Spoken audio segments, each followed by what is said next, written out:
Assalamualaikum warahmatullahi wabarakatuh. Saya Cikgu Muzaffar, Guru Akademik di Mahat Tabiah Harakat An-Nur, Kuala Ketil, Kedah, Malaysia.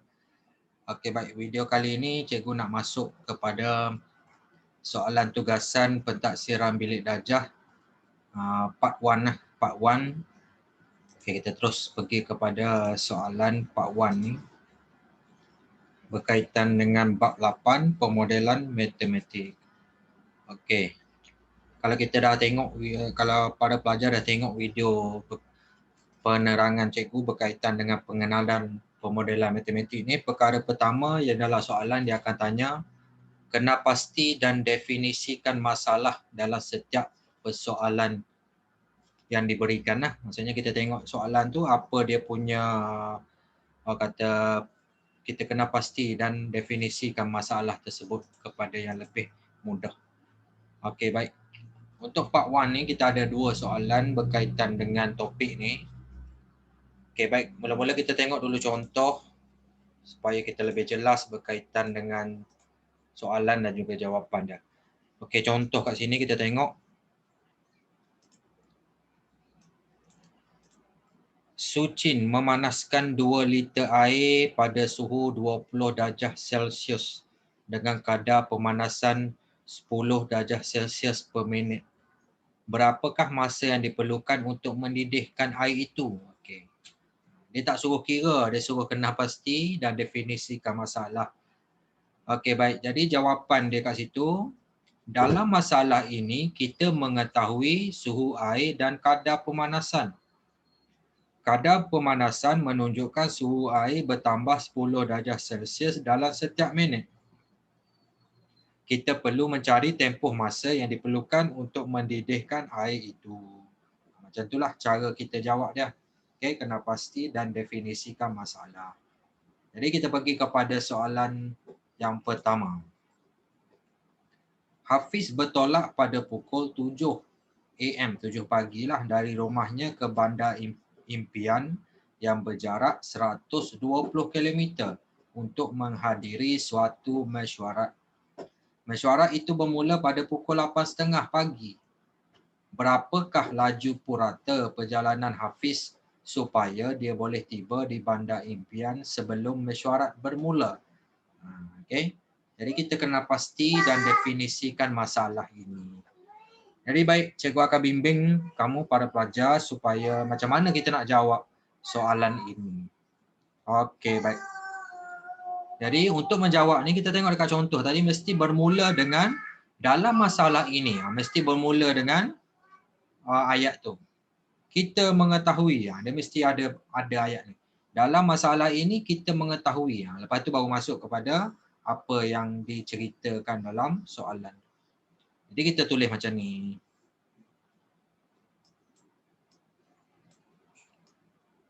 Dalam masalah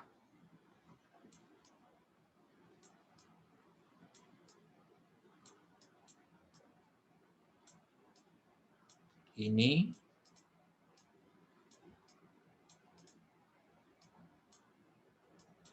kita mengetahui.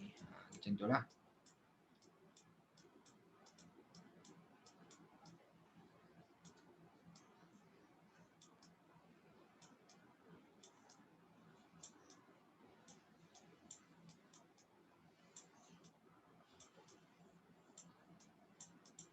Apa yang kita tahu? Okey, kita tahu yang pertama jarak.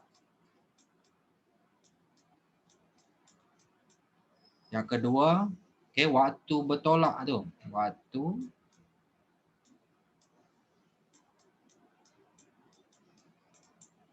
bertolak.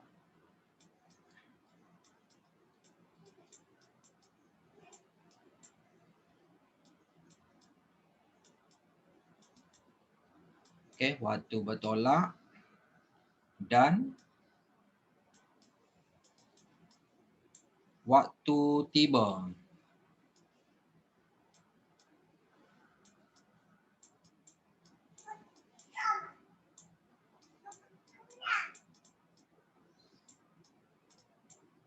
Di tempat mesyuarat.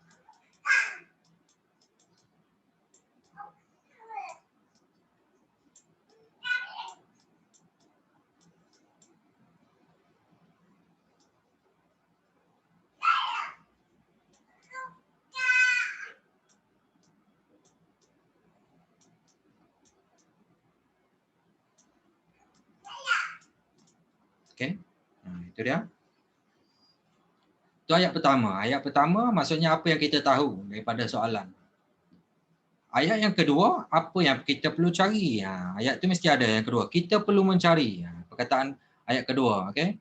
Sini cikgu highlightkan dekat contoh. Dalam masalah ini kita mengetahui. Mesti ada ayat ni. Ayat pertama.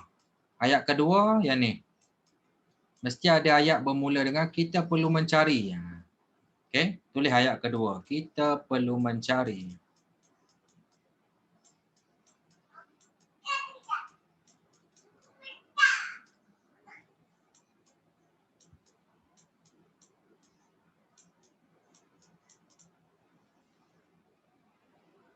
Apa dia yang nak cari ni? Purata laju ataupun laju purata tu lah. Laju purata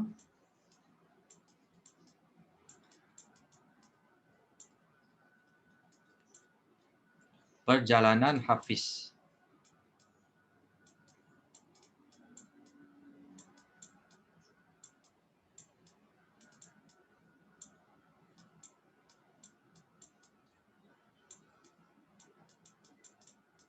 Okay, dia kata perjalanan. Naik apa? Naik kereta ke? Tak bagi tahu. Naik basikal, naik perahu, okay, naik kapal terbang, okay, ataupun jalan kaki. Dia tak bagi tahulah. Dia kata perjalanan. Okay, itu sajalah maklumat. Kata untuk kena pasti dan definisikan masalah. Selesai. Okay, soalan nombor 1 selesai. Okay, boleh salin? Boleh tengok balik, rujuk balik. Baik. Soalan nombor 2. Aminah menyimpan RM300 setiap bulan. Selepas tahun, dia ingin menggunakan 70% daripada wang simpanannya untuk membeli sebuah telefon pintar. Berapakah harga maksimum bagi telefon pintar yang boleh dibelinya? Jadi, ayat dia mesti dua perkara, dua ayat. Okay, ayat pertama mesti bermula dengan dalam masalah ini kita mengetahui. Mesti bermula dengan ayat macam tu. Dalam masalah ini,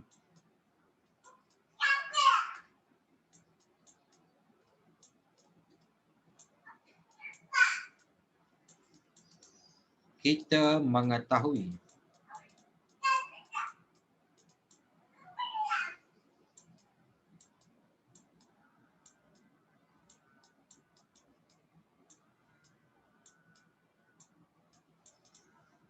okay, barulah kita masuk kepada apa yang kita dapat daripada soalan. Kita mengetahui apa dia? Simpanan lah, simpanan Aminah. Simpanan bulanan. Okay, mengetahui simpanan bulanan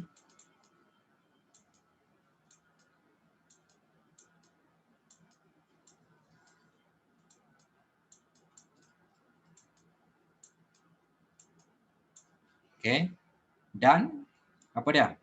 Tempoh simpanan.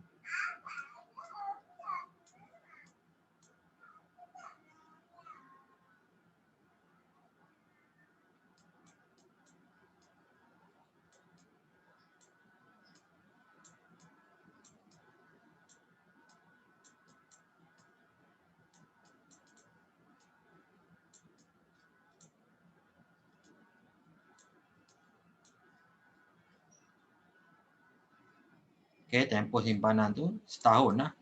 Okay. Maksudnya setiap bulan RM300, tempoh simpanan tu setahun. Okay, itu yang pertama, ayat pertama. Ayat yang kedua, apa dia? Kita perlu mencari. Sebelum kita pergi mencari tu, ada maklumat kedua tu dia bagi tu kat situ. Kita mengetahui simpanan bulanan dan tempoh simpanan. Okay. Lepas tu yang kedua tu, harga telefon tu.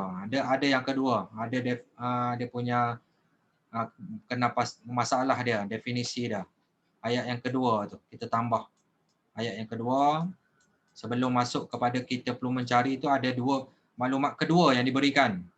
Okay. Harga telefon pintar.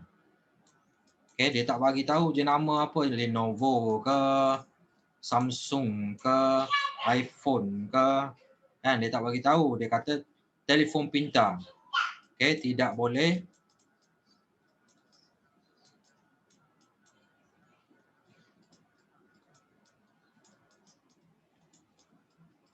melebihi. Okey, dia bagi dalam peratus. Okey, tidak melebihi 70% daripada simpanannya setahun itulah.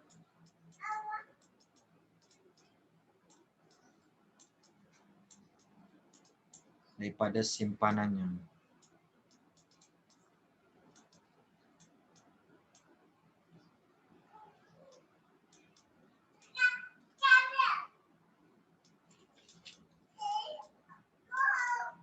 Okey. Jadi ayat yang ketiga tu baru kita tulis, kita perlu mencari.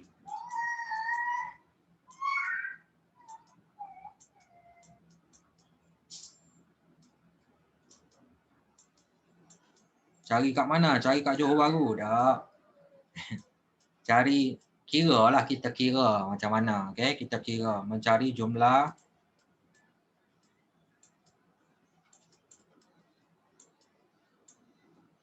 wang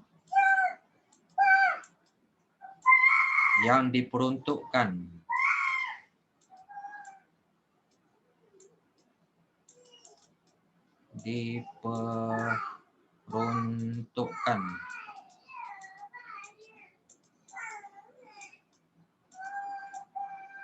untuk membeli telefon pintar itu.